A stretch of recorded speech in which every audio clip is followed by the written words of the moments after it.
नमस्कार। सूक्ष्म क्रियाओं की श्रृंखला के 7वें दिन में फिर से आपका स्वागत है। और अभी तक हम आपको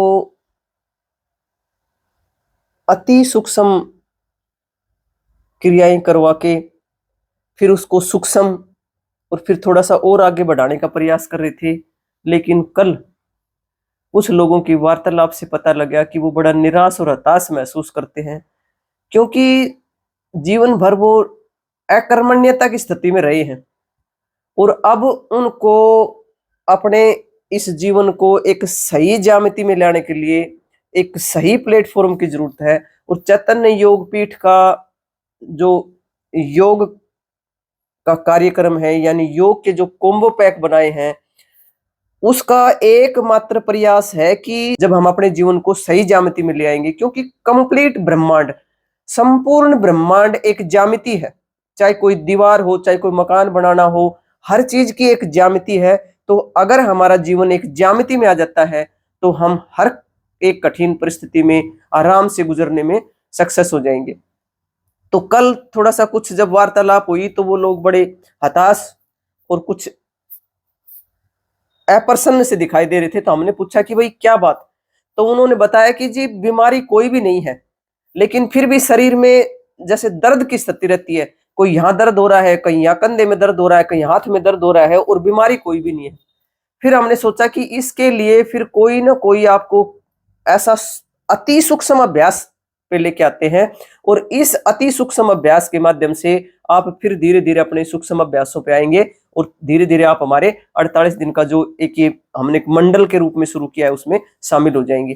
तो उसके लिए आपको क्या करना है कि ये आप जब पैदा होते हैं ना, तो ये चीज आपको पैदा होने से लेकर और आपकी मृत्यु तक आपके पास होती है, और वो है हमारा श्वास। हम जब श्वास लेते हैं तो श्वास की हमारी गति क्या होती है? जब हम सामान्य रूप से श्वास लेते हैं तो हम कैसे श्वास लेते हैं? ऐसे श्वास लेते हैं हम। अगर हमारा बस चले तो हम ऐसे भी ना ले। लेकिन अब अगर आपने अपने जीवन को सही ज्यामिति में लाना है तो आपने अपने इस सांस की रिदम को चेंज करना होगा। और वो सांस की रिदम आपने कैसे लेके आनी है? आप देखें कि आप श्वास भरें 10 सेकंड, 20 सेकंड, 30 सेकंड अपनी सामर्थ्य अनुसार उस श्वास को भरें। जब आप श्वास भरें तो आपका पेट ऊपर जाए, फूलना चाहिए, और जब आप श्वास छोड़ें तो आपका पेट पिचक जाए। आप इस अभ्यास को 5 मिनट, 10 मिनट और आधे घंटे तक भी बैठ कर करें।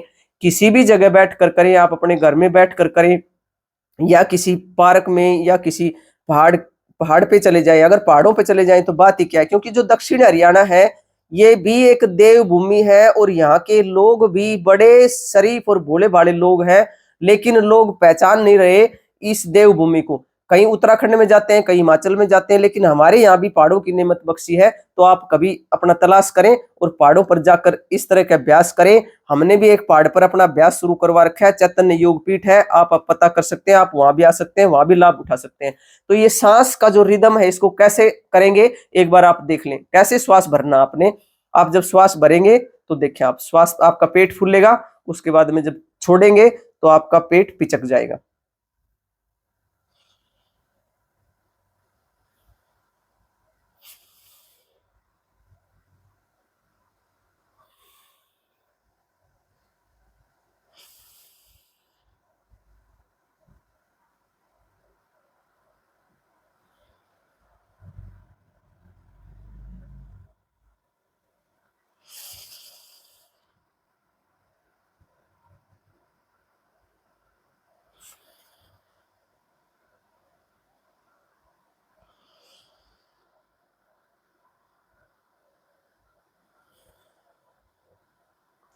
इस रिदम के साथ आप श्वासों को भरें और छोड़ें। पेट फूलेगा, पेट फूलेगा तो आपका जो श्वास है वो आपके एक एक नस में, एक एक नाड़ी में जाएगा, और एक एक नस में जाकर, एक एक नाड़ी में जाकर जब ऑक्सीजन जाएगी तो वो बाहर आपकी जो जो गर्म सांसें, जब भी आप देखेंगे कि आप जब बाहर श्वास छोड़ेंगे तो आपकी श्वास गर्म होगी, तो आपके शरीर की गर्मी को बाहर निकाल कर लेके आएगा।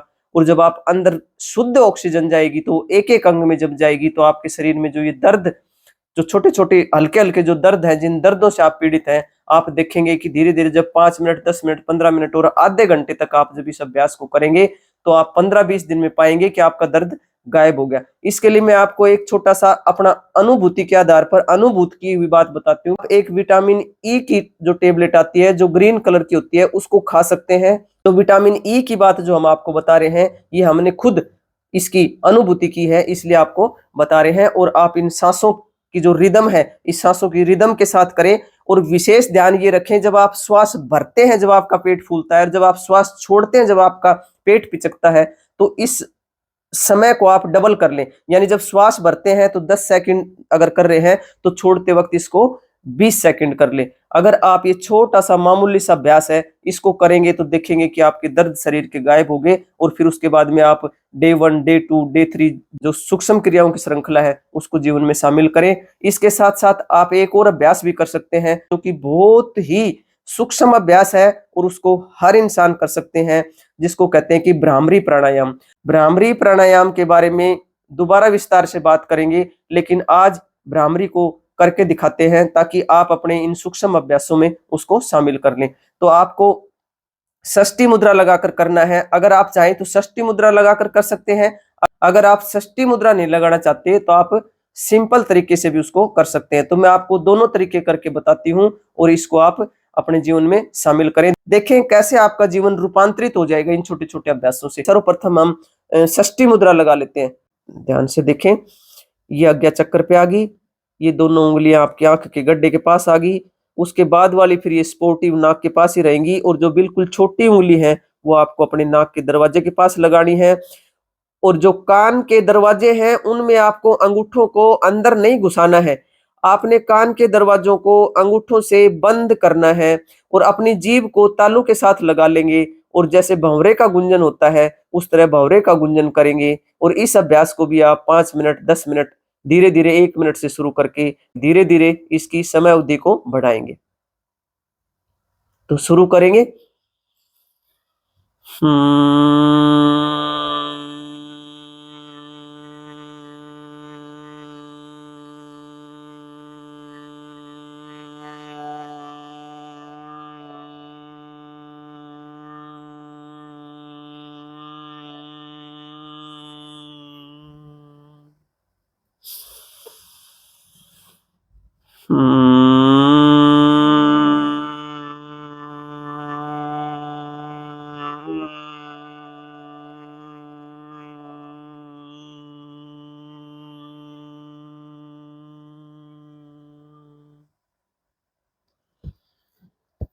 आप इसको आप अपनी सामर्थ्य अनुसार जितना लंबा ले जा सकते हैं ले जाएं और इसको शुरू में 1 मिनट, 2 मिनट से करते हुए धीरे धीरे आप इसको बढ़ाएंगे।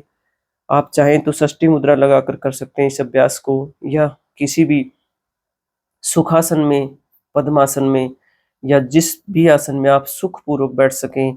और कोई भी आप अपनी मुद्रा लगाकर इसको आप वैसे भी बैठकर कर सकते हैं। जीभ को तालू के साथ लगाएंगे, आंखों को बंद कर लेंगे, कमर सीधी, गर्दन सीधी, कंधे सीधे, ध्यान मस्तक में जोड़ लें अपने आप को उस परमपिता परमेश्वर से।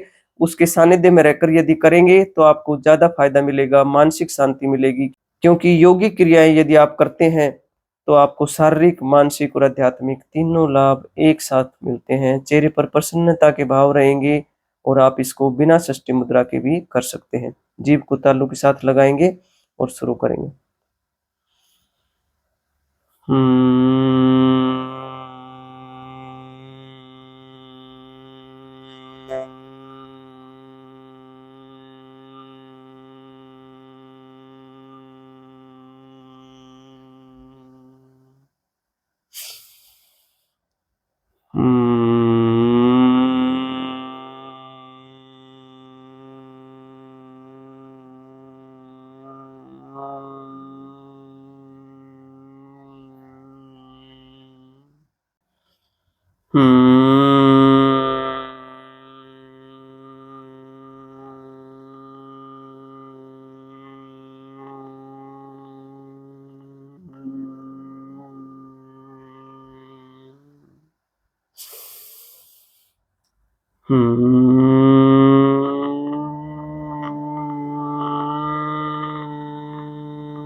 इसी भांति जब समाप्ति की ओर बढ़ेंगी तो 3 बार ओम का उच्चारण भी कर लेंगी, जैसा कि पहले बताया था।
आप सभी के लिए बहुत प्रार्थना, आप सभी का आनंदमय मंगल हो, आप सभी की स्वास्थ्य मुक्ति हो और हम सभी और हमारी आने वाली भावी पीढ़ी भी शुद्ध प्राणवायु में सांस ले सके।